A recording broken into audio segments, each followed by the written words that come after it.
Buen día amigos de Venezuela que nos siguen en la señal de Global TV 65, el canal abierto de la señal abierta de Global TV. También en Global TV 65.com y los amigos de TeleRed TV en el oriente del país. Los que nos siguen posteriormente ya en diferido en YouTube, en el canal de Roja y Arena, también en la página de enderarenas.com. Y los amigos del Periscope que todavía no hemos podido llegar hasta allá, pero llegaremos porque hoy ya tenemos la señal tomada y lo que hace falta es la instalación de los equipos, pero ya vamos con Periscope. Bueno, y a las compañías de cable que tienen la amabilidad de llevar a sus hogares la señal de Global TV. Hoy es un 3 de noviembre de una semana que se nos antojaba difícil, pero que debido a los acercamientos que indudablemente facilitó el mediador, el señor del Vaticano, el señor nuncio del Vaticano, el nuncio argentino que vino enviado por el Vaticano, ha logrado que la oposición, fiel a sus preceptos, fiel a lo que ha venido planteando, que la salida es democrática y pacífica y electoral, bueno, entendieron que todo lo que significara enfrentamientos debería ser aplazado momentáneamente mientras se conversa. El gobierno ya había amenazado en boca de Tarek El Aissami, un guerrero de mucha fortaleza y un hombre de armas tomar, y por supuesto, y cuando digo de armas tomar no estoy diciendo, no es solamente un recurso lingüístico, sino que se trata de verdad de armas tomar. Y Diosdado Cabello, que sí es un hombre de armas, habían amenazado con enfrentar a las huestes de la oposición. Por cierto que hoy en Miraflores amanecieron unos muchachos con sus carpas y sus cosas. Ellos sí tienen derecho a estar allí porque son venezolanos de primera, porque el gobierno no se da cuenta cuando plantea sus cuestiones que su accionar político convierte a los venezolanos en varios tipos. Un venezolano de primera que tiene derecho a ir al Palacio de Miraflores, y unos venezolanos que no tienen ni siquiera el derecho de ir a hablar con el presidente de la República. Presidente de la República que hasta donde sabemos es el presidente de todos los venezolanos. Más allá de que él haya ganado por un porcentaje ínfimo, él es el presidente de los venezolanos y así fue reconocido por todo el mundo, incluso sus opositores. Pero no, la oposición no puede llegar hasta allá, oposición que tiene que llegar de manera pacífica, que tiene que llegar, si va a llevar un documento que lo lleve, pero efectivamente hay un grupo de venezolanos que incluso no pueden pisar el territorio de Caracas, lo que es además Caracas, calificada como zona de guerra. Zona de guerra, claro. Caracas. Así lo dijo Héctor Rodríguez. Entonces, este es un país que perdió una cantidad enorme de valores. Ya no nos reconocemos el uno en el otro, sino que hay unos que tienen más derechos que otros, y efectivamente así tendrá que ser hasta que los venezolanos reencontremos el hilo. Pero yo quiero decir lo siguiente: los venezolanos que no se reconocen en el otro, los venezolanos del resentimiento, los venezolanos de la violencia, los venezolanos que pregonan la paz y el amor, son muy poquitos de verdad. Hoy son muy poquitos. Y van a ser siendo poquitos por muchos años, porque nadie podrá olvidar todo lo que a este país le han hecho. Acabaron con las industrias, acabaron con la agricultura, acabaron con PDVSA, acabaron con la CBG, acabaron con el Guri y no han acabado con el agua de Maracaibo porque no se lo han propuesto en firme. Es difícil sacar el agua. Sí, pero si se lo proponen, lo llevan. Van a acabar con toda la parte ecológica venezolana en la parte sur, de allá del Amazonas del sur, porque se la entregaron a las transnacionales. Acabaron con Sidgo, vendieron la Beba Oil, se cogieron la plata de los pensionados y jubilados de PDVSA. Y se echaron a reír. Y aún así, pretenden que con la agricultura urbana, nombrando un ministerio, así como nombraron el Ministerio de la Felicidad, la gente podría salir de la hambruna que hoy azota a Venezuela. Yo le venía diciendo a Ronald Rodríguez y a Ender Arenas cuando llegábamos al canal que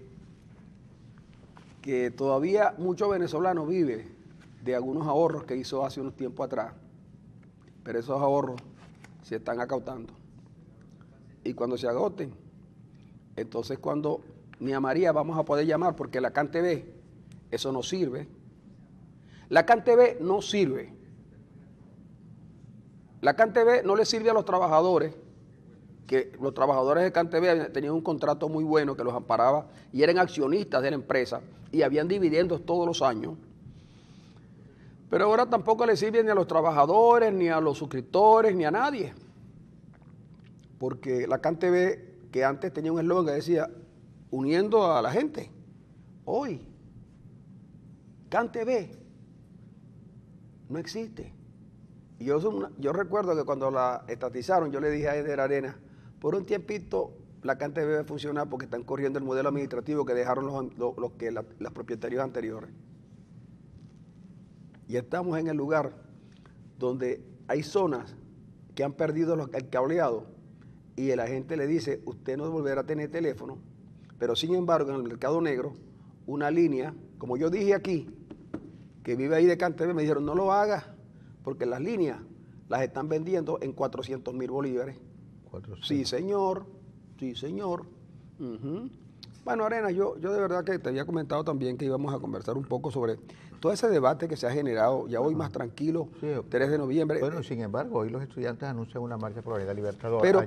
Pero no van a Miraflores. No van a Miraflores. Ayer, no, anteayer, María Corina Machado dijo y Lilia Tintori convocaban para Miraflores, si nosotros sí vamos, sin la MUT. Pero resulta, bueno, ayer no escuchamos a María Corina Machado. Ella después se dijo que no, ellos no habían dicho nunca que iban a ir a Miraflores. El caso es que el gobierno no está interesado en dialogar y quien procura impulsionar el diálogo, por una parte el propio presidente Maduro, cuando se burla de los venezolanos, y cuando se desdice, horas después de la reunión con el enviado papal y con la iglesia, se desdice inmediatamente cuando agrede a Voluntad Popular y a uno de sus dirigentes, que es Guevara. Bueno, y lo que dice Diosdado Cabello da la impresión de que realmente Diosdado es la piedra de tranca para cualquier intentona de diálogo, para cualquier intento de diálogo. La piedra que impide eso es Diosdado, por una parte, y Tarek El Aizami por otra. Diosdado ha dicho que reta a Guevara para llegar a Miraflores, cosa que ya había sido... Pero ¿por qué todo lo quiere llevar al cuerpo? Ese señor no tiene... ¿Por qué no lo reta un debate sobre el socialismo? No, porque no tiene argumento, Francisco.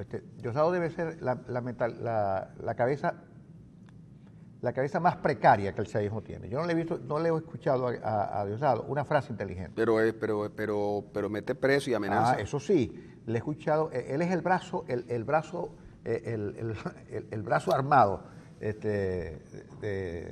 del PSUV, porque la verdad es que cada vez lo que vomita por esa boca es pura amenaza. Pues bien, pero el gobierno no está interesado en lo más mínimo a dialogar. Pero tú crees que los que amenazan, a veces amenazan por amenazar. Sí, por pose. Sí, porque por pura pose. Yo tenía un tío que era así. Sí, pero en el caso de Diosdado, sus amenazas sí se materializan. Tú sabes, pero déjame contarte. Tú sabes que yo tenía un tío en Ciudad Ojeda que le amenazaba siempre a los vecinos. Y entonces, bueno, pero un día se mudó un vecino pequeñito, enjuto, como dicen los novelistas. Y entonces mi tío, que era un tipo más o menos fortachón y tal, y que tenía todo el mundo ahí bajo su dominio, tuvo una discusión con él por un problema del Magallanes y Caracas. Porque el tipo era del Oriente y era del Magallanes, y mi tío del Caracas. Y comenzaron a discutir, y mi tío quería obligar al tipo que aceptara que aquí, donde él era Caracas y no sé qué cosa. Y lo empezó a insultar. Y mi tío salió fue. Pues, cuando ya venía, pues el hombre tenía un colegallo. ¿Tú sabes lo que es un colegallo? Un machete cola de gallo. Ajá. Muchacho. ¿Le ha dado qué? No le dio nada. Mi tío ha pegado una carrera, Arenas, que llegó a Agua Viva, corriendo del susto que le dio, porque él se la estaba amenazando a cuenta de que era fortachón, pero la gente no sabía que no tenía nada. Bueno, yo a veces cuando veo a Diosdado Cabello, porque a mi tío también le gustaban los gallos, dígame cuando los gallos perdían, él perdía. Se enfurecía. Se enfurecía. Y la gente le decía, Adolfo, es que tú necesitas una gallina. Uno nunca se puede descifrar por qué le decían eso. Bueno, el caso es que Diosdado amenaza, pero en realidad, si alguien quiere cerrar el diálogo en Venezuela, es el propio oficialismo, porque ellos pierden el diálogo, ganan en la confrontación. Pero tú te acuerdas del diálogo aquel que hicieron. Claro, el de Miraflores dices tú. Bueno, ese diálogo nos sirvió para retratarnos para retratarnos fielmente la capacidad intelectual de uno y otro sector. Y quedó muy mal parado el gobierno porque no hay argumentos, pero no solamente no hay argumentos para defender sobre el gobierno, no hay argumentos de ningún tipo. La gente dice, es que ustedes son, a mí me dice, tú eres un opositor, qué sé yo, y no ves nada bueno. No, yo juzgo lo que oigo y lo que veo. Por ejemplo, el retrato del señor Maduro bailando lo hace Elizabeth Fuentes hoy en Con Zapata, que es de manera magistral. Yo juzgo lo que veo y lo que oigo. Yo creo que Maduro hoy no tiene ningún tipo de argumentos para nada. Ese hombre que lo vimos bailando, ese es el Maduro de todos los días. El Maduro que baila mirándose los zapatos, mirándose los pies. ¿Por qué? Porque teme caerse, porque es inseguro. Y donde se refleja eso es precisamente bailando, porque la gestualidad es una cosa que habla mucho de nuestras propias creencias. Ese es el Maduro que nosotros estemos por gobernando. ¿Cómo llegamos a esto? Bueno, llegamos a esto por esas cosas que pasan en la vida. Se impuso la antipolítica, se impuso el descrédito de los partidos, el descrédito a la democracia, y hoy no sé si hemos escarmentado, pero lo que yo aseguro es que lo que viene va a ser por escarmiento. Es decir, no, y fíjate tú, por ejemplo, hoy en la mañana estaba leyendo la columna de Ronald Rodríguez, se llama a Media Semana. Media Semana. Y él justamente pone el dedo en el asunto de la antipolítica. Sí, da la impresión que la antipolítica iba perdiendo importancia a lo largo de este proceso chavista, porque ahí sí, esos lodos que tenemos del chavismo tienen que ver mucho con la antipolítica. Y todos pensábamos que era el momento de la política y así lo hemos expresado, pero sin embargo él ponía algunos ejemplos y señalaba en su columna Media Semana, que publica Bien Dateado, Verdades y Rumores, y Caiga quien caiga, el acento en problema de la antipolítica, y es verdad. Por cierto que después de eso aparece un trabajo de Laureano Márquez, tan certero, tan verdadero, que a uno no le queda más remedio que sentir que pocos somos los venezolanos y que poco nos dura el optimismo y la fe. Y mucho de eso tiene que ver con los ataques que le han hecho a la Mesa de la Unidad Democrática. Y muchos colocaron como un ícono ir a Miraflores. Y de repente cuando tú, así como yo te decía ayer, que los mismos radicales estos que nos llevaron a la Plaza Altamira, que nos llevaron al paro petrolero indefinido, que nos hicieron y lograron que los partidos se doblegaran a no ir a las elecciones parlamentarias, que hicieron que Enrique Mendoza perdiera las elecciones en Miranda, que le entregaron todo el poder a Chávez por sus cosas, porque lograron en compañía de algunos medios avanzar sobre la sociedad venezolana montados en la antipolítica. Bueno, hoy nos quieren decir que había que ir a Miraflores, y yo digo, bueno, ir a Miraflores tiene un objetivo. Ir a Miraflores significa que si la manifestación llega, digamos por caso, a Valencia, desde Miraflores a Valencia, Maduro se va a ir. O si hay que llegar de Miraflores a Barquisimeto, la del 4 y el corrido. Pues yo tengo la impresión que no. Pero la gente dice a Miraflores porque Chávez renunció cuando la manifestación iba para Miraflores. Ahí, por supuesto, estaban los muchachos de White Earp y del Llanero Solitario esperándolos para atacarlos con sus Magnum 44. Bueno, pero la gente no se retrotrae un poco a qué condiciones había. Mira, había un canal de televisión que ayudó mucho a todo eso, que era Globovisión. Globovisión estuvo moviendo todo, ¿es o no? Esa Globovisión la tenemos hoy. El TCJ fue capaz, era otro TCJ, al punto que declaró que no había golpe de Estado, sino vacío de poder, porque el presidente Chávez renunció. Lo que pasa es que la renuncia, en el apuro de la antipolítica y del pelón González y del hombre de los guantes, Molina Tamayo, se perdió todo.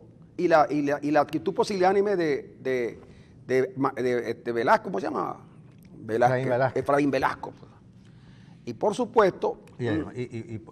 pero había... Y Carmona, ¿no te Carmona?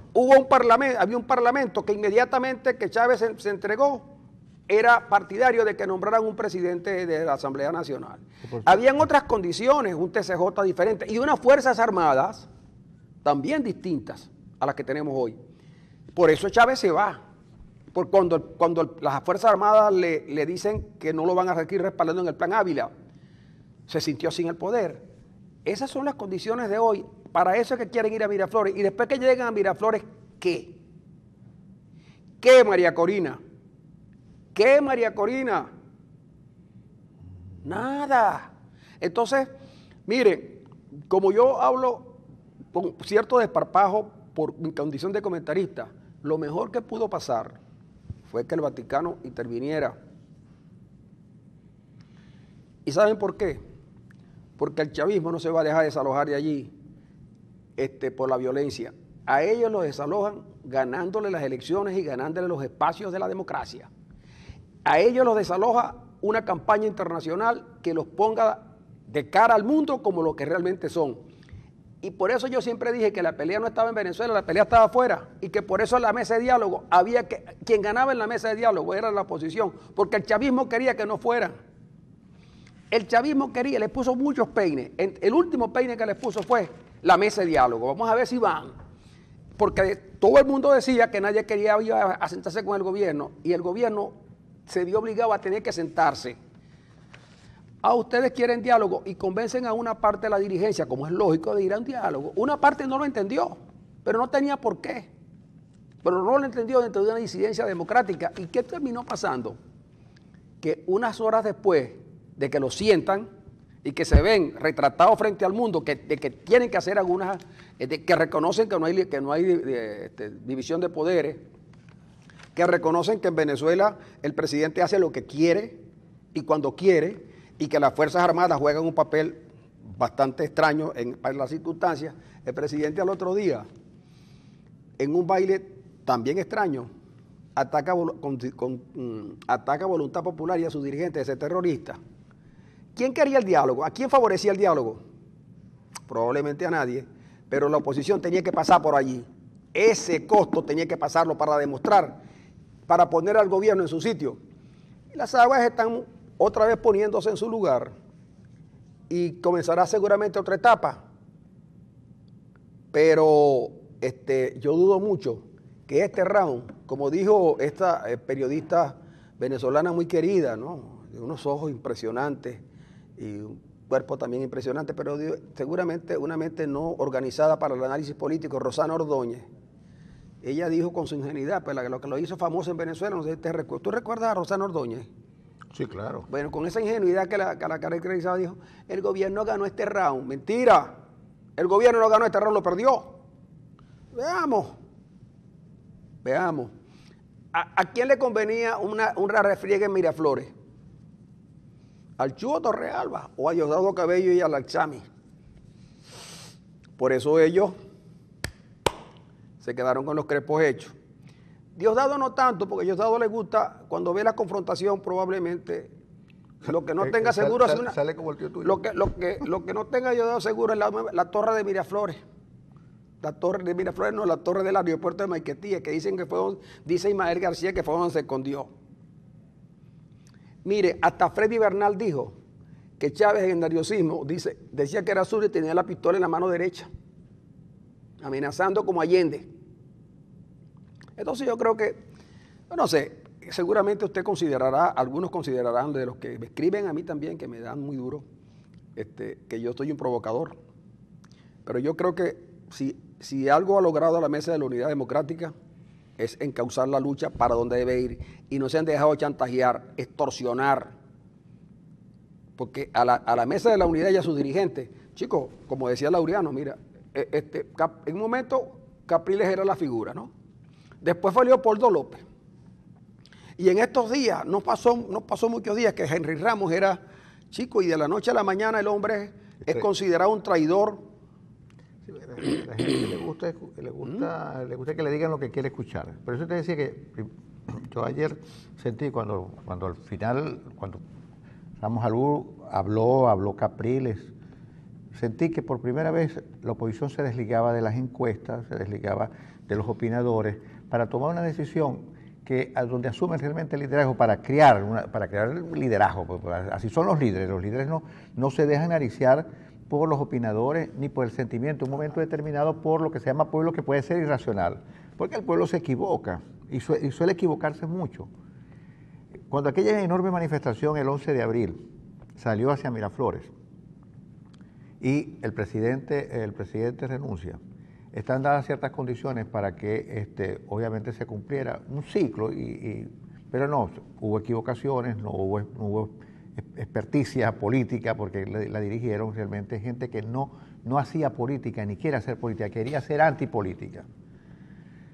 La antipolítica se impuso ese abril y los chavistas volvieron con todo, porque convirtieron a las Fuerzas Armadas en una institución totalmente distinta, en una guardia pretoriana del gobierno, transformaron el TCJ en otra cosa, en tribunales gubernamentales, transformaron el CNE en otra cosa y fueron transformando toda la administración pública.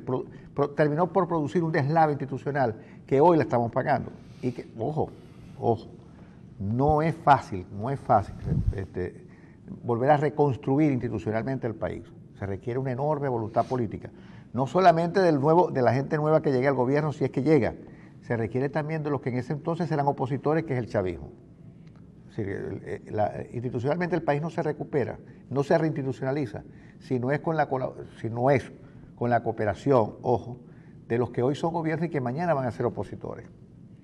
Entonces el reto es demasiado grande. La transición es un momento oscuro, pero que nos permite conocernos a cada uno de nosotros. Esta transición aquí hemos conocido a mucha gente, porque ha aparecido el desnudo en la escena política. Hemos conocido la inteligencia, el talante de hacer política y la recuperación de la política por parte de una dirigencia de la oposición.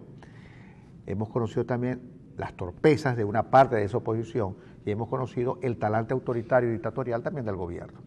Entonces la transición es eso, la transición nos permite conocernos a todos, porque la crisis hace que los personajes y los actores aparezcan desnudos en la escena política.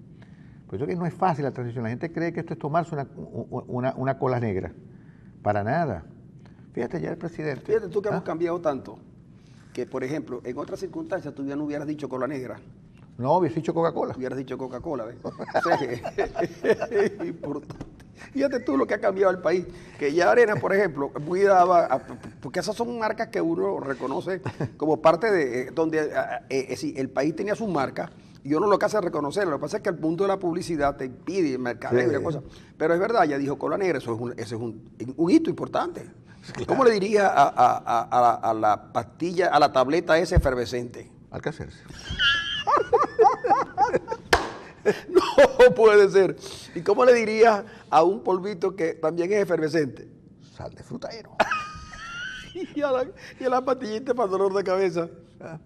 Ostalidol. Cafenol.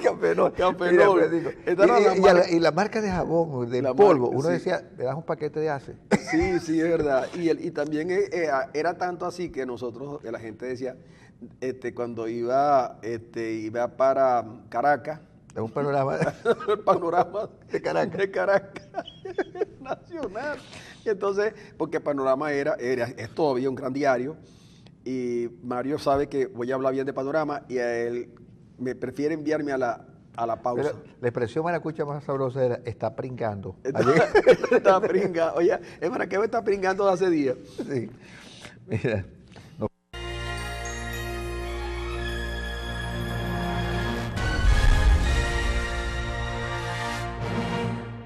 Eso es lo que yo pregunto siempre, ¿qué voy a hacer? ¿Qué voy a hacer si Eva María se fue? ¿Y cómo no se va a ir Eva María? Si había perdido todo, ni había crema dental, el café había escaseado, la leche... La última vez que vieron a Eva María, la vieron en Super Pancho. La leche descremada. Que salió con los crespos hechos porque no se podía comprar nada. No, ella era Super Pancho aquí en Maracaibo, Eva María. Y entonces el tipo en la calle, ahí en la avenida Delicia, decía, ¿qué voy a hacer si Eva María se fue? Y entonces la gente le dice, ¿cómo no se te va a ir?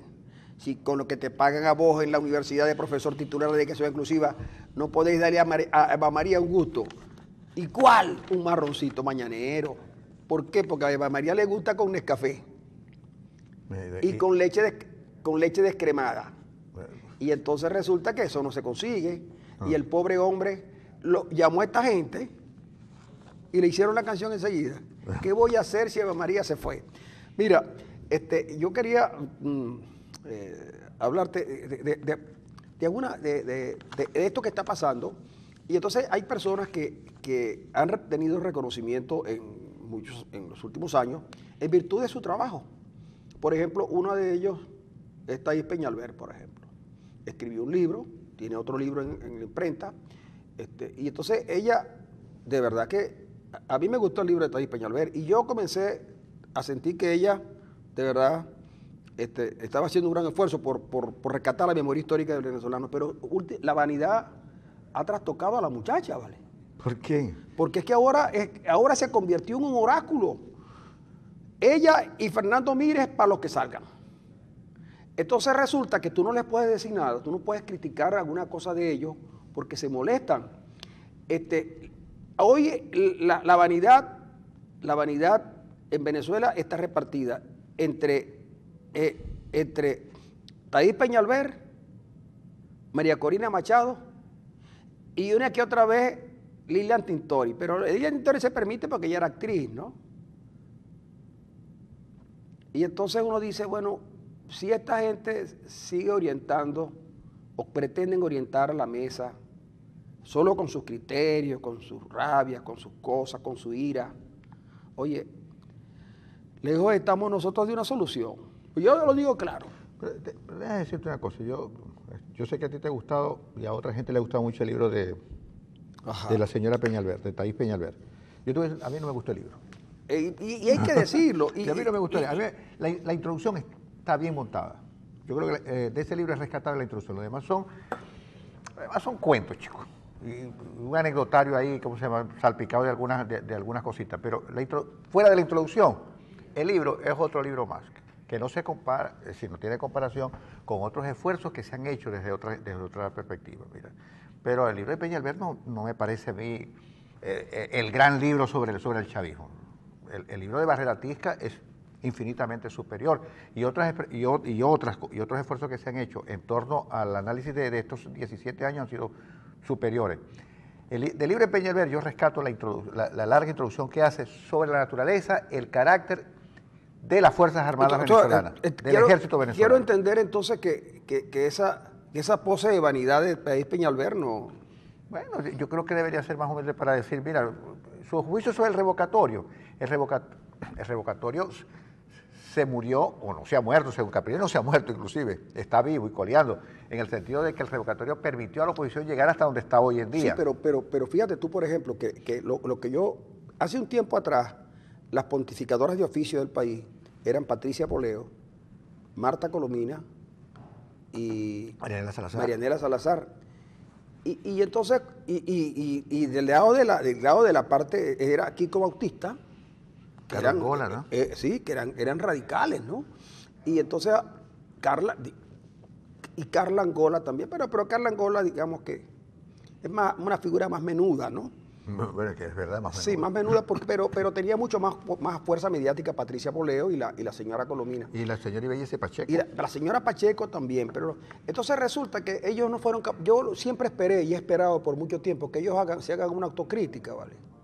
No, mira, yo oí a uno de ellos decir que el no haber ido a las parlamentarias había sido un craso error al que ellos alimentaron todas las noches. Aquel venezolano que dijera que quería ir a elecciones, mira, ese no era que no lo invitaban al programa de Eurovisión, no lo invitaba al Ciudadano, porque Federico Alberto Rabel lo impedía.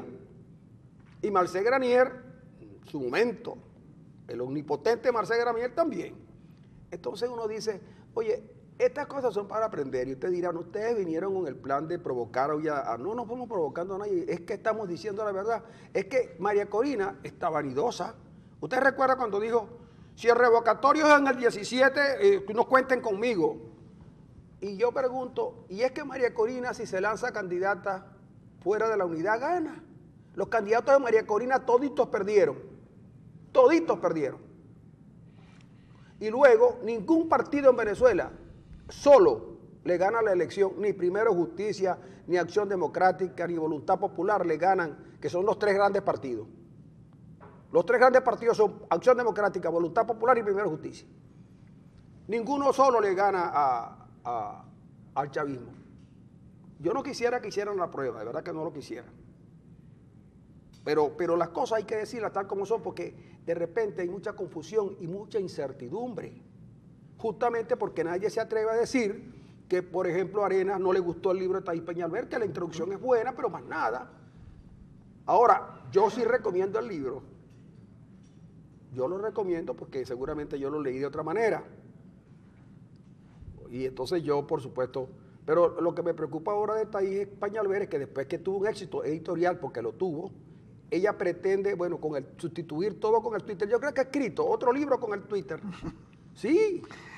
Yo la tenía en el Twitter y la tuve que quitar porque aquello me tenía... Chicos, ¿Te angustiaba? No, es que todos los días, ahora voy a tener que acabar con el WhatsApp. Porque hay uno que me envía todos los días imágenes religiosas. Ese porque tú eres un demonio, chico. No, ¿ah? es que incluso yo le dije, hermano, ya esas imágenes religiosas las vi y me las duplica. Todos los días del mundo. ¿Y qué hago con...? Y yo le pregunto... Pero ¿sabes por qué, Francisco? ¿Sabes por qué? Porque esa gente que vive muy angustiada y frente a la realidad social... ¿Por qué no me manda una tarjeta de alimentación? Es posible, pero frente a la realidad social, que es impresionante, la gente empieza a pensar que hay otro mundo mejor, pero que no está en la tierra, está en otra parte. Y entonces tú ves las iglesias, se llenan todos los días se llenan las iglesias, porque la gente, bueno, frente al shock que le produce la realidad de todos los días,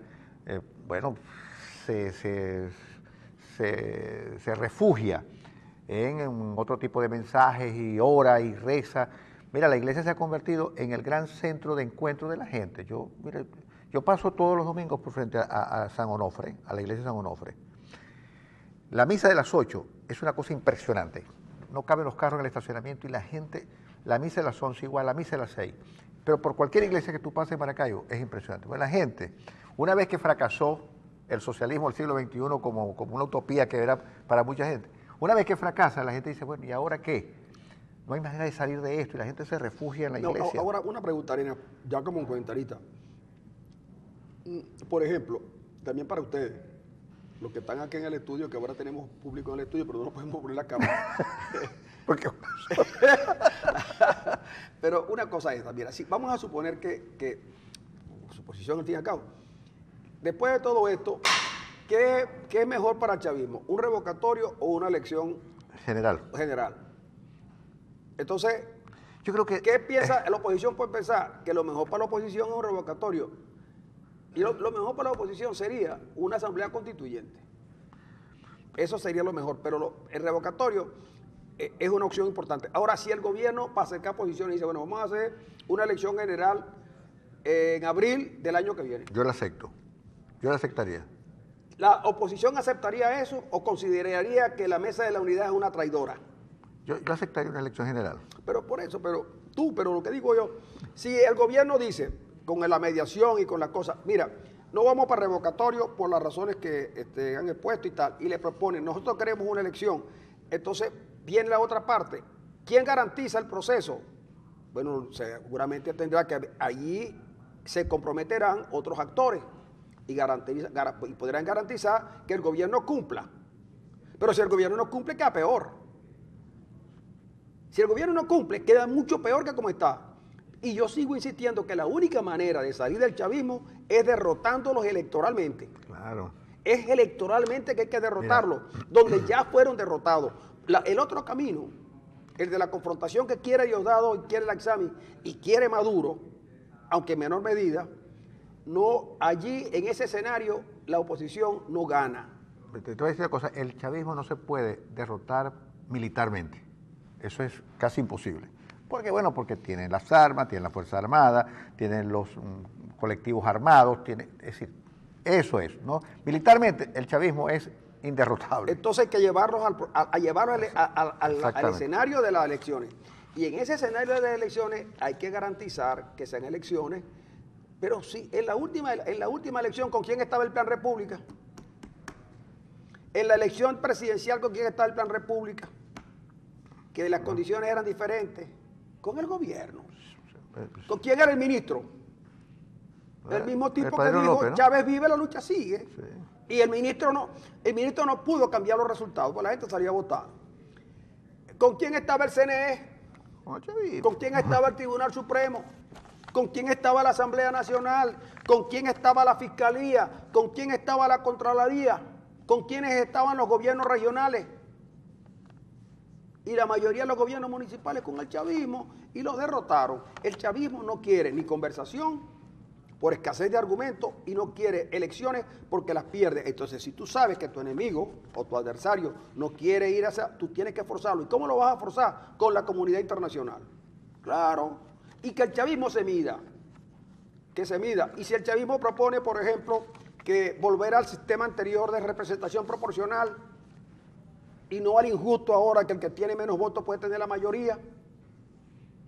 Bueno, que cada quien, entonces vamos a contarnos, vamos a la representación proporcional, porque eso fue antidemocrático.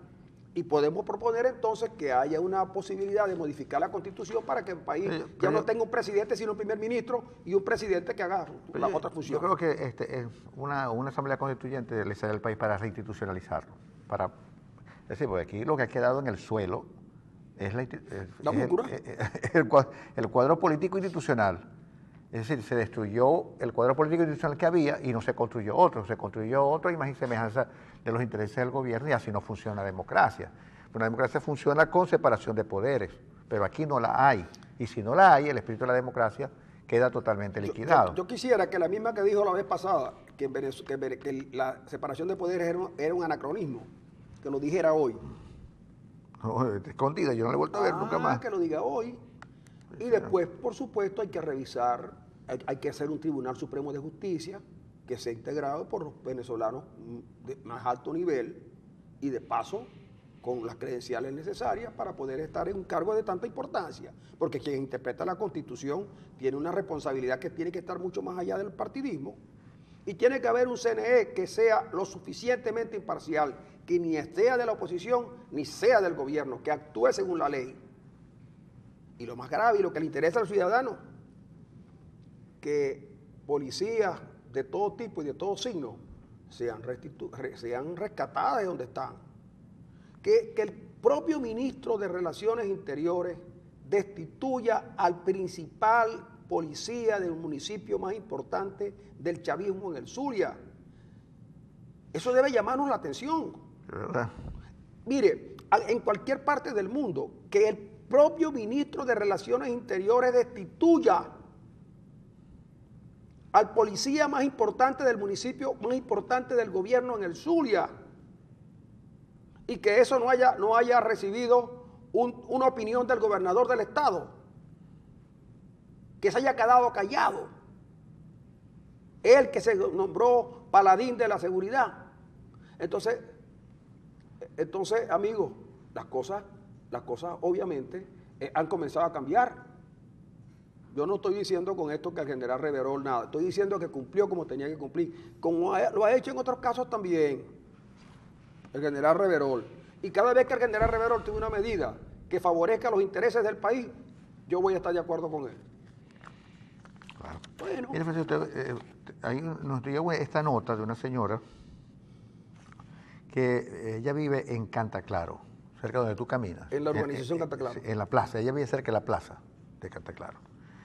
Ella le robaron el vehículo, entonces ha tenido obviamente que usar el sistema de transporte único en Maracaibo, que es el carrito por puesto. Pero de la plaza de Cantaclaro hasta la circunvalación ella caminaba 2 cuadras y cogía el carrito y resolvía sus problemas que tenía que resolver. Pero resulta que en Maracaibo, por los problemas que sean, la inseguridad y esas cosas que tanto acogotan especialmente a los sectores medios, empezaron a cerrarse las calles. Es decir, las calles que servían más o menos de desahogo, de avenidas importantes, empezaron a cerrarlas y empezaron a convertirse en cotos cerrados, ciertas calles que se convirtieron de pronto en villas cerradas. Pero muchas, es decir, casi todas se cerraron. Esta señora, en lugar de caminar 2 cuadras para ir a su trabajo, tiene que caminar 11 cuadras para tomar un carrito por puesto que la lleve a su trabajo o a su sitio donde va a hacer la diligencia. ¿Sí? Y en Maracaibo eso ha sido una cosa impresionante porque no hay una calle que no esté cerrada. Toda esa parte del norte de la ciudad, Cantaclaro, todo está totalmente cerrado. Inclusive, vecinos cerca de un colegio muy importante en la ciudad, como es el Altamira, trataron de cerrar la avenida 41 La principal. La principal. No la cerraron porque los vecinos del sector se opusieron a que cerraran una avenida tan importante como esa. Pero hay miles de razones que justifican probablemente el miedo que tienen los vecinos a que sean asaltados, atracados, matados, qué sé yo. Pero la verdad es que le han creado un gran problema al ciudadano. Porque a la medida que cierren las avenidas, esas calles que servían de desahogo y que servían de lugares que uno podía usar para llegar más temprano a su casa o al sitio de trabajo, hoy se han convertido, la ciudad se convirtió en una especie de laberinto. Todo está cerrado, todo está cerrado, todo está cerrado, y entonces las colas se hacen inmensas. Bueno, la cola ayer en la avenida 12 es esa, ¿verdad? Era impresionante. Comenzaba en Caridad del Cobre y terminaba justamente en esa avenida. En esa avenida. Es una cosa impresionante. Entonces, ahora, ¿cómo resolver ese problema? Es un problema que le compete a las autoridades, a la alcaldía y a la gobernación. Todo lo gobernación. que es la urbanización Cantaclaro y la urbanización Mirama la cerraron. Quedan apenas algunas vías que no las han podido cerrar, pero están a punto de cerrarla. Incluso, la gente se aisló. Entonces la gente que va a caminar a la plaza Cantaclaro está hoy más desguarnecida que nunca. Yo recuerdo que cuando Pablo Pérez era gobernador, los vecinos le hicieron una asociación de vecinos, que es una de las más trabajadoras de la zona, pero que no ha podido parar los cierres. Ellos lo intentaron en su momento, no pudieron pararlo porque la gente tiene razones suficientes como para esconderse, porque el ciudadano ha tenido que sustituir al Estado en sus cuestiones esenciales. Miren, cuando el agua comenzó a escasear, los vecinos tuvieron que construir tanques subterráneos para poder guardar el agua. Cuando la inseguridad comenzó a ser ya imposible de controlar, le empezaron a poner rejas a las casas. Luego, las rejas no servían para mucho y le empezaron a poner serpentina. Y luego de la serpentina vino el cerco eléctrico. Cuando la educación pública se acabó casi por completo, los vecinos comenzaron a fortalecer la educación particular. Cuando los hospitales públicos comenzaron a hacer prácticamente nada, los vecinos comenzaron a posicionar las clínicas, la salud. No han podido con la justicia, pero en Margarita, por ejemplo, algunas disputas importantes no van a los tribunales. No, prefieren usar la figura del palabrero. En Margarita las disputas por tierra, que aún son muchas, no se resuelven en los tribunales, se resuelven entre personas, buscan una persona, un mediador, que los acerque y llegan al acuerdo. Porque en los tribunales pierden todo. Porque se dieron casos que los jueces se quedaron con las tierras que había en reclamación. No me digas. Sí, señor. El día que le metan el ojo a Margarita, muchas figuras y muchas familias de esas que por años hemos considerado honorables, van a tener que explicar cómo fue que se hicieron de la noche a la mañana de extensas cantidades de tierra. Bueno, entonces hoy pasa lo mismo. ¿Qué ocurrió también? Que aquí había una policía empresarial que cuidaba los negocios. El gobierno chavista la acabó porque no quería que nadie tuviera armas. ¿Y qué pasa ahora en los negocios? Que uno va a un café, hay un vigilante pero que no puede disparar, tiene unos aparatos tan viejos que ni en el oeste. Yo he tratado de ver las pistolas que usan los hombres estos que cuidan los cafés, y en el oeste nadie, por ejemplo, si Van Matterson o Guayer hubieran usado esas pistolas, los hubieran matado en el primer capítulo. Es que ellos usaron en el primer capítulo lo matan. Ellos usaron la Colt 45, que pero fue un arma. Arena, pero que esas son tan viejas, Arena, pero es que no las podían sacar porque le llegan a la rodilla. Cuando las viejas se las llevan a la cintura, ya los hubieran dado 2 tiros.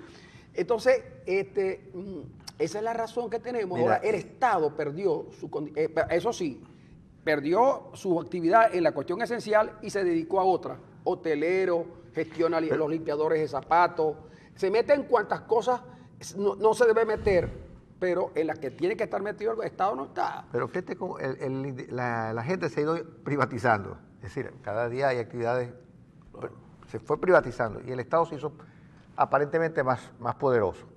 En realidad el Estado es más aparente que real, porque así como se ha ido privatizando la actividad del ciudadano común y corriente, privatizando el agua, la seguridad, inclusive el consumo eléctrico, la salud, la educación, se ha ido privatizando, el Estado aparentemente es más poderoso porque se dedica a la producción o a la confiscación de tierra, a la expropiación de empresas, a estar casi en todo, menos en lo que le compete, pero además de eso no llega a todo el territorio nacional. Usted te fija cómo en el sur se ha producido una tragedia ambiental, en la frontera igualmente.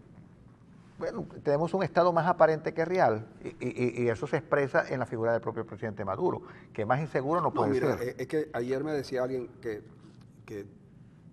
trabaja con sectores populares y a los que con una fundación le van llevando comida, y yo le dije, me dijo, yo quiero que me acompañes un día y llévate las cámaras de Global TV para que veas cómo la gente en los barrios, y si quieres lleva para hacer una encuesta.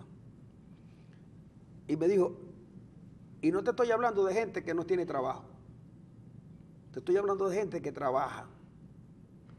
Las familias van con las olleticas que antes usaban para cocinar, las llevan para que les sirvan la sopa. Bueno, yo creo que ellos llevan unas pailas para los sitios y hacen arroz y hacen sopa. Y entonces la gente pasa con la olletica para coger me dice, mira, y cada día se incrementa más. Y yo le digo, pero esas familias no están protegidas por los CLAP.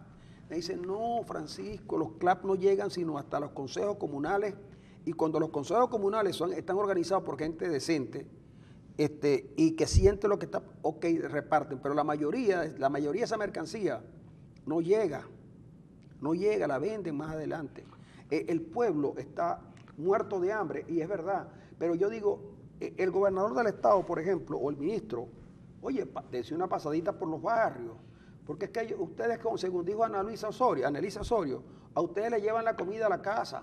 Sí, yo conozco un grupo de jóvenes, son muchachos son cristianos evangélicos, que todos los fines de semana en algunos barrios llevan eso que tú dices, una enorme olla, y hacen una sopa comunitaria para todo el barrio con sus respectivos arroz, qué sé yo, y luego le cortan el cabello a los muchachos, le sacan los piojos, la cosa, los limpian, es decir, hacen una tarea increíble. Bueno, es una actividad privatizada ya, en este caso por grupos religiosos, pero hay demasiadas actividades que la gente asume ya definitivamente, porque estamos en una verdadera crisis humanitaria, que el único que no la reconoce es el propio gobierno, pero todo el mundo la reconoce y el gobierno se niega a reconocer que hay una crisis humanitaria. Y lo peor de todo, Ender, es que no hay solución en el mediano plazo con el gobierno, con este gobierno. Y yo no es que soy, digamos, yo no estoy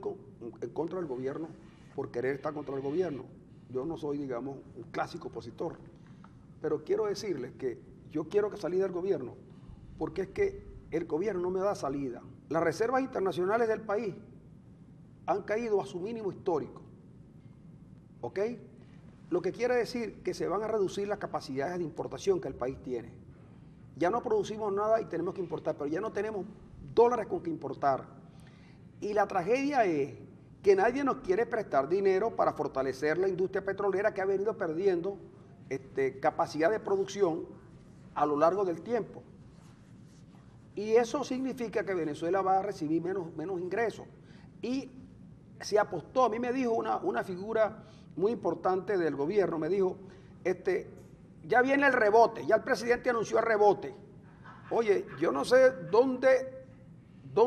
Eso nos lo dijo hace 2 años. Hace 2 años, sí.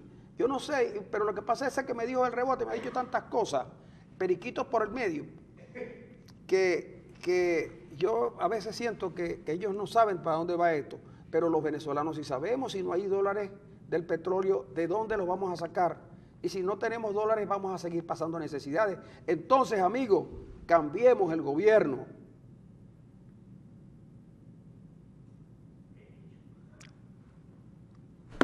¿Me asustaste? ¿Me asustaste? Cambiemos al gobierno. Mira, vamos a la pausa. Sí, señor.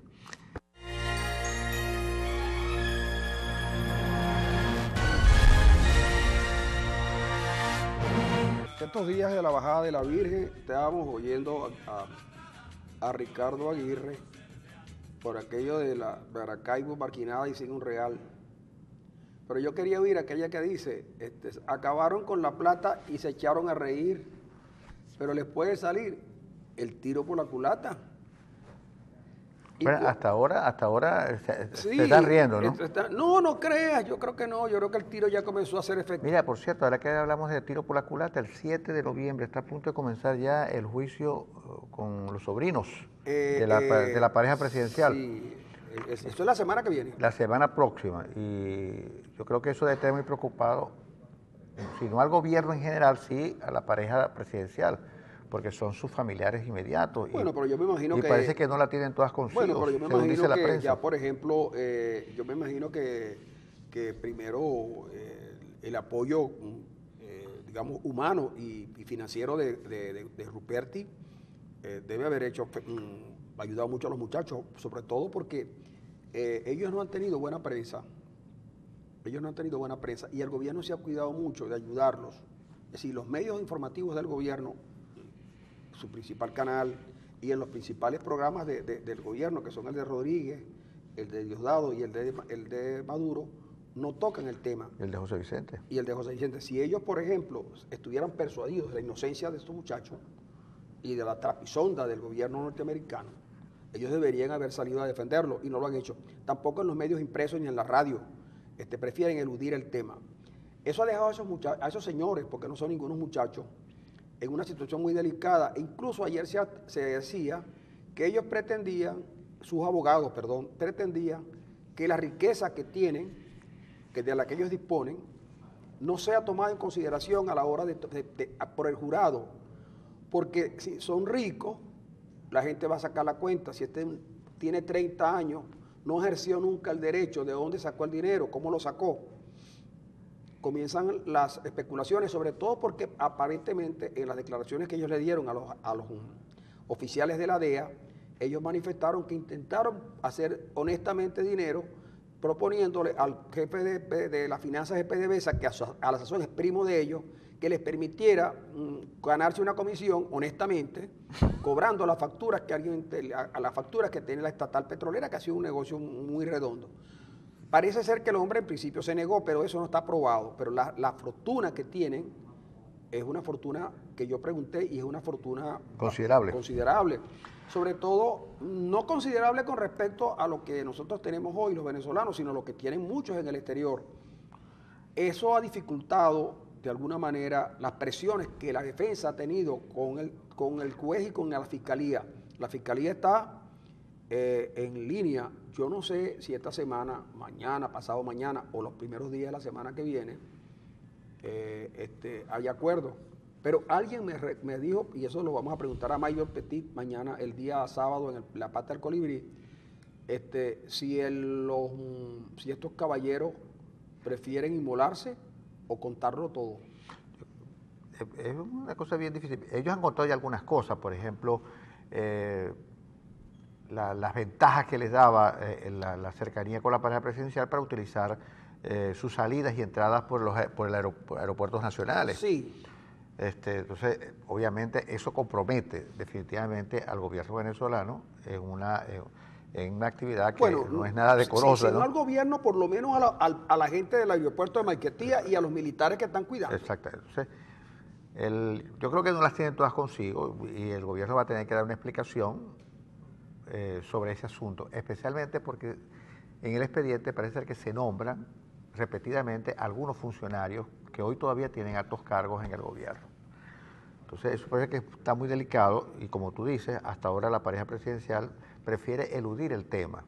Y sin embargo, fíjate qué curiosos, sin embargo, a pesar del gran problema en que están metidos estos señores, en el programa, en la rueda de prensa de anteayer, el presidente tuvo el tupé de señalar a Capriles Radonqui como periquero, un tipo que consume droga, que es una cosa muy delicada, especialmente enrostrarle ese calificativo a un líder de la oposición,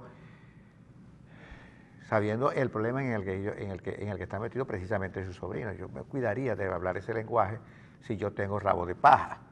Es decir, me cuidaría de hacer esos tipos de señalamientos. No, y fíjate tú que al principio de la situación, cuando los detienen en Haití, algunos venezolanos vinculados al gobierno y a la familia presidencial señalaban que había sido un secuestro, pero la opinión de que había sido un secuestro ha perdido peso. Ya no se habla de que fue un secuestro, porque pareciera ser que las evidencias han ido demostrando que no fue ningún secuestro. Y lo que sí está claro es que ellos no fueron apresados solamente por errores particulares. Yo tengo la impresión de que de alguna manera alguien les quiso jugar una mala pasada y la logró, no por inexpertos. ¿Tú crees que eso es una pelea entre bandas de narcotraficantes? Es probable, mira, yo te traje ayer la revista Proceso para que la viera, y el Proceso dice, Popeye, que era el segundo de a bordo de Pablo Escobar, que uno de los narcotraficantes más fuertes de México le robó una mercancía a Pablo Escobar y que eso iba a generar y generó problemas. Y tú sabes también que la persecución contra Escobar, más que la que da el Estado colombiano, lo dio el cartel de Cali por un problema entre ellos. Es decir, que hay experiencia suficiente y quienes delatan a Jabón, a Wilmer Varela, que lo matan en Venezuela, uno de los más sanguinarios jefes del narcotráfico en Colombia, protegido según dicen los narcotraficantes y militares, protegidos por militares venezolanos, son precisamente, no es la policía colombiana, quien los termina matando son los enfrentamientos entre ellos. Lo que quiere decir que las delaciones de los mexicanos comienzan a caer por tráfico de drogas, los grandes carteles, cuando los colombianos son presos. Entonces los colombianos comienzan a contar con quién traficaban en México. Y ahora el camino no era tanto México, era Honduras. ¿Y cómo lo hacen por Honduras? Porque salían las avionetas y los aviones de Venezuela. El gobierno sabe esto. Y Alcalá Cordones no lo certificó cuando dijo que un radar que era muy importante, que tenían para controlar esas cosas, un buen día lo desactivaron. Y nunca más lo activaron. Y cuando estos muchachos, señores, dicen que salieron por la rampa 4, por donde sale la comitiva presidencial, y que no les pedían nada y que tenían pasaporte diplomático, entonces era muy fácil cometer delitos. Yo no quiero condenarlos a priori porque no los conozco, ni sé. Y además porque no conocemos el expediente, no conocemos el expediente, pero lo que van filtrando los medios, los van poniendo prácticamente como culpables. Y lo que me llama la atención es que yo creo que su familia más cercana debió hacerse juicio presente en Nueva York, porque con decir que los gringos son imperialistas y que son enemigos de Venezuela no basta. Sí, yo creo que ahí la solidaridad familiar es importante. Claro, chicos, ¿cómo lo van a dejar solo? ¿Cómo lo van a dejar solo? No se los puede tirar al pajón y que sea Ruperti quien tenga que pagar, que sea Ruperti quien tenga que pagar. Que no es nada de ellos, ¿no? Claro, que no es nada de ellos.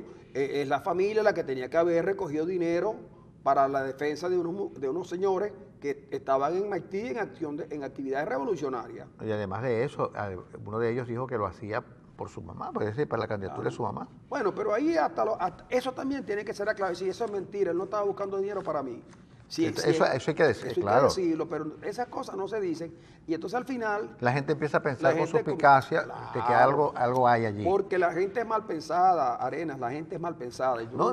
Si tú no aclaras las cosas, la gente tiene la libertad de pensar como pueda, como quiera. Y si no se le han dado todos los elementos de información sobre este caso en particular, solamente se ha dicho que fue un secuestro, pero la gente sabe que no fue un secuestro, entonces la gente piensa y se va por todos los extremos, ¿no? Ahora, yo creo que todo este juicio ha servido para que ellos saben lo que van a hacer.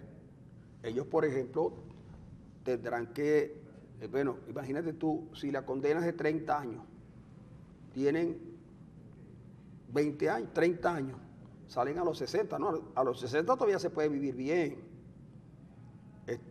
Pero estás a 30 años en una cárcel norteamericana, no es Tocorón. No es Tocorón, que en Tocorón se la pasan los presos bien. Se la pasa sabroso. No es Sabaneta, pero son cárceles norteamericanas donde las cosas no son tan así como en la película. Entonces, y ahora yo lo que digo es que ellos tampoco pueden ponerse a estar echándole dedo a medio mundo, porque tendrían que comprobarlo. Bueno, yo creo que ellos van a terminar colaborando con la Yo justicia creo norteamericana para yo creo que bajar. esos muchachos, esos crees muchachos no van a decir nada, ¿sabes por qué? Porque esa es la primera avanzada del hombre nuevo, Arena. Esos son No, muchachos son Francisco, nuevos. pero Francisco, ellos apenas Son hombres, Arena, tienen 30 Arena, años. te voy a decir lo siguiente, Si tú vas a crear un hombre nuevo, ¿por dónde comienza? Por la familia. Pero fíjate que Pero- no tenían muy nuevo que se pero- diga porque cometieron los mismos. No, pero yo no quiero entrar en detalle. Pero cuando tú vas a crear un hombre nuevo, ¿por dónde comienzas tú? Por los más cercanos. Por los más cercanos. Esos señores son el hombre nuevo venezolano. Chico, yo no puedo creer que los hombres nuevos venezolanos hayan estado presos en una cárcel por narcotraficantes, Arena, hermano. pero arena. ¿Qué es el hombre nuevo? Es un hombre, ¿cómo se llama? Con principios, con valores, solidario, humano, justo. Eso es un hombre nuevo. Mira, y aquí le veo a una entrevista que le hacen en un diario, en una televisora, a un diputado del partido de gobierno, y dice a Ramón Lobo, cada quien tiene que asumir responsabilidad de sus actos. Ah, bueno. Eso lo Yo no sé. resuelvan ustedes. Pero pues. claro, por cierto que quería dejar el final para dos temas importantes a mi manera de ver y te los converso. Uno tiene que ver con la victoria ayer de los Cachorros de Chicago después de 108 años. Oye, increíble, ¿no? 108 años sin ganar una serie mundial. ¿Y qué pasó con la cabra? La cabra se la comieron en Tarcarí, allá en la vela de Coro, con arepa pelada. Bueno, los Cachorros arrancó el partido y los Cachorros comenzaron a cachorrear. Y le hicieron iban 5-1 en el cuarto inning. Pero los indios reaccionaron. Y eso que en el bullpen estaban Lester y compañía.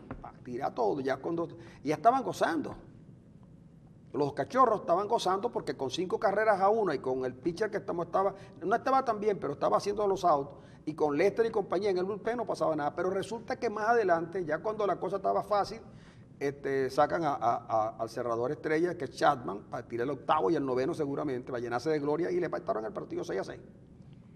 Y ahí De allá en adelante comenzó la angustia. La angustia con los indios viniendo de atrás, borrando un déficit muy grande, pero no pudieron con los Cachorros, que de paso vendieron la cabra. Que va a pasar a ser una cabra tan célebre como la cabra mocha. Bueno, pero el venezolano fue quien impulsó la carrera ganadora. Montero. Montero dio estos días dio un jonrón con 3 hombres en base. Sí, pero ayer fue el que empujó la carrera ganadora, dice la prensa. Dice y se acabó se acabó la maldición. Pero te advierto que cuando el juego estaba 5-1, era el cuarto inning, y yo dije, no, es que si me pongo a ver el juego, me va a provocar algo para ver el juego. Y mañana tenías que trabajar. Tengo que estar en el canal temprano, porque aquí ahora hay que llegar temprano al canal, porque Mario le está pasando cuando uno llega un poquito tarde pasa la lista y eso, uno no lo deja entrar. Y el otro juego que ibas a comentar era el de Madrid, ¿no? Y el otro juego es el del Real Madrid, que ayer... ¿Qué pasó ayer con el Madrid? Bueno, chicos, yo no sé qué pasó. El Madrid estaba jugaba un juego con un equipo de segunda división, creo. Bueno, no era segunda división, pero equipo menor, pues. Este es el séptimo en la liga polaca. Y el Madrid empezó a jugar como tiene que jugar, el gran equipo que es el Real Madrid, pues, 4 delanteros. Y hicieron 2 goles, Y yo no seguí viendo el partido tampoco, porque dije, el Madrid le va a meter por lo menos 10. Porque estaba un Cristiano exultante, estaba un Gareth Bale que le acaban de aumentar el salario y un contrato enorme.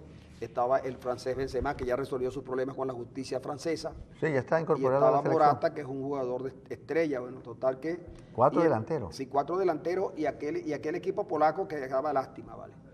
Pero en un abrir y cerrar de ojos empataron el partido 2-2. Y después, en otro abrir y cerrar de ojos le pusieron 3-2. Oye, y lo que me llamó, yo dejé, entonces sí estaba viendo el juego. Y entonces, pero lo que me llamó la atención era así como cuando tú narras los juegos de los venezolanos, los comentaristas perdieron todo, la sindéresis, todo. Porque son madridistas, ¿no? Sí, chicos, pero me dio cosas con ellos, pobrecito. Y después echándole la culpa a este hombre, a Zidane. A Zidane, sí. ¿Por qué, chico? Pues, chico, yo no sé, porque... ¿Por la alineación que presentó? Sí, por la alineación que presentó. Y bueno, el Madrid empató 3-3 y obviamente el Madrid sigue siendo un gran equipo, pero con unas falencias que tiene obligatoriamente que corregir. Yo te digo que el mejor equipo que hay en la Liga Española ahorita, ¿El Sevilla? no, ¿El Atlético? el Atlético de Madrid. ¿Sí? Es el mejor equipo que hay. ¿Por qué? Tiene Porque una buena defensa, ¿no? No le hacen sí, goles, ¿no? tiene una buena defensa y tiene un buen ataque. Un ataque sensato. El equipo del Barcelona es mucho más para las galerías, con una defensa pobre y con un jugador de medio campo llamado Busquets, que si no está en declive, está en su peor momento. Y el Madrid tampoco ha logrado, Zidane no es el hombre para organizar ese equipo de superestrellas que tiene Real Madrid y que es obviamente el equipo más seguido y más querido en el mundo, con más fanáticos, y que cada vez que juega uno espera que Real Madrid dé una cátedra de buen fútbol, pero no lo está dando. Inclusive Ronaldo no anotó, ¿no? No, Ronaldo no anota porque Ronaldo anota cuando quiere, chico. Hay un canal en la televisión, por cable y por DirecTV también, que pasa puros juegos del Real Madrid, donde el Real Madrid golea a los demás equipos. Sí, esa a veces se llama TV Madrid. Sí, tiene que ser así. Siempre La pasa, televisión de Real Madrid, sí. y siempre pasa en el mismo juego. Es como ¿verdad? aquí en este canal, en los juegos que nosotros hacemos siempre ganamos. Nada más que ponen los juegos que ganamos nosotros, no. Porque claro, ese es el canal de Real Madrid. Así es la cosa. Sí, como no. Pero el Barcelona también tiene su equipo, también tiene su canal y ahí también gana el Barcelona. Mira, lo otro es que quisiera conversar contigo porque ya hoy es un viernes. Jueves. Mañana viernes y el lunes y después viene el martes. Después viene el sábado y domingo y No, después pero el lunes. ya, los eliminamos. Hoy es 3, ya el martes son las elecciones en Estados Unidos. En Estados Unidos. Mira, me dijo Hillary que pudiera mañana estar un ratico con nosotros. No me digas. Sí, me dijo Hillary. Yo creo que eso sí va a ser posible.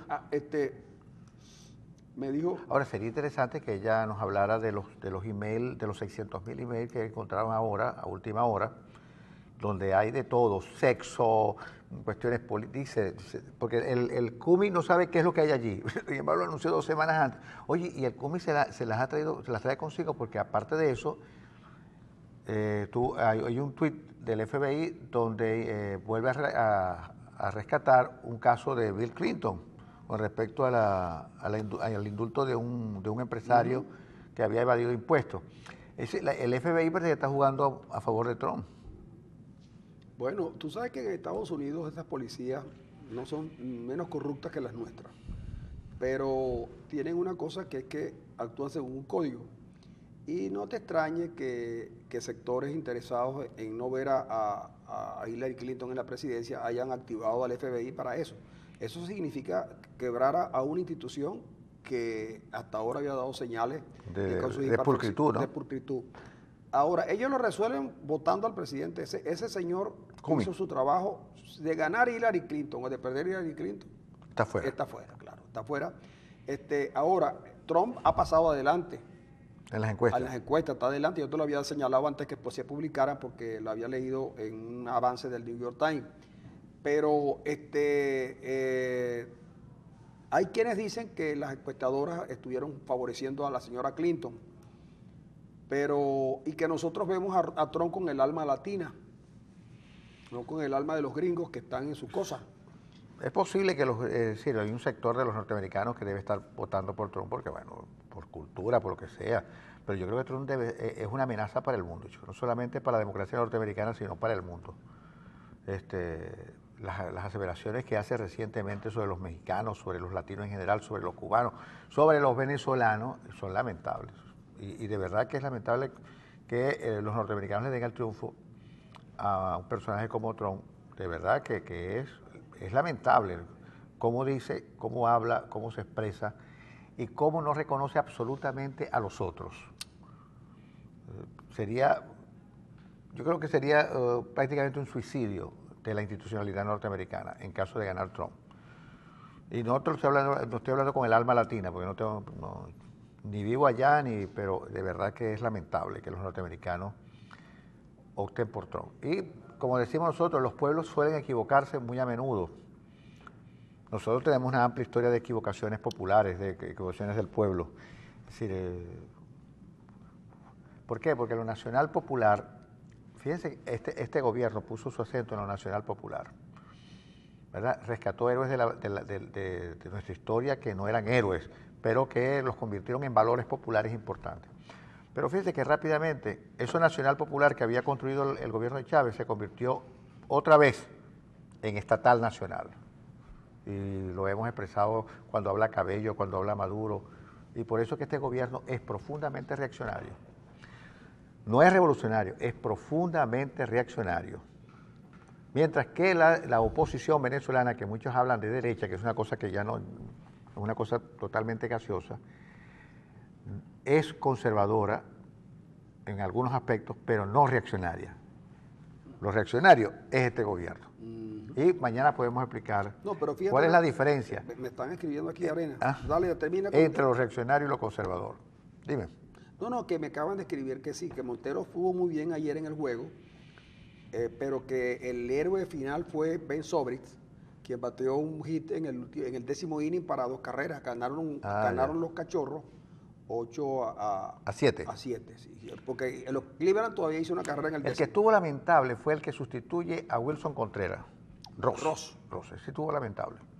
Cometió varios errores allí en un solo inning cuando los indios de Cleveland hicieron 2 carreras para ponerse 5-3.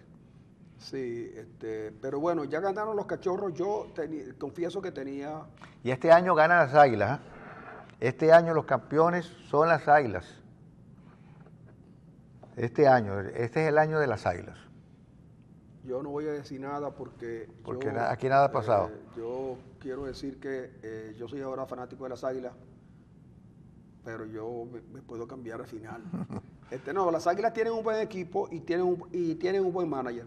Solo que las Águilas necesitan al final un refuerzo. Casi todos esos equipos como el Magallanes y otros, sobre todo el Magallanes, tienen una base de apoyo muy fuerte que no ha llegado. Va a llegar y seguramente le van a dar un impulso al Magallanes que con toda seguridad estará en el final. No es porque yo sea magallanero, porque de verdad mi corazón en el pasado siempre estuvo ubicado en el equipo de los Leones, pero los Leones últimamente, después que los compró Cisneros, los convirtió en mininos. En tigritos de papel. En mininos, porque como ese es el canal de los tigres, él los convirtió en unos tigres, pero de papel, correcto, sí.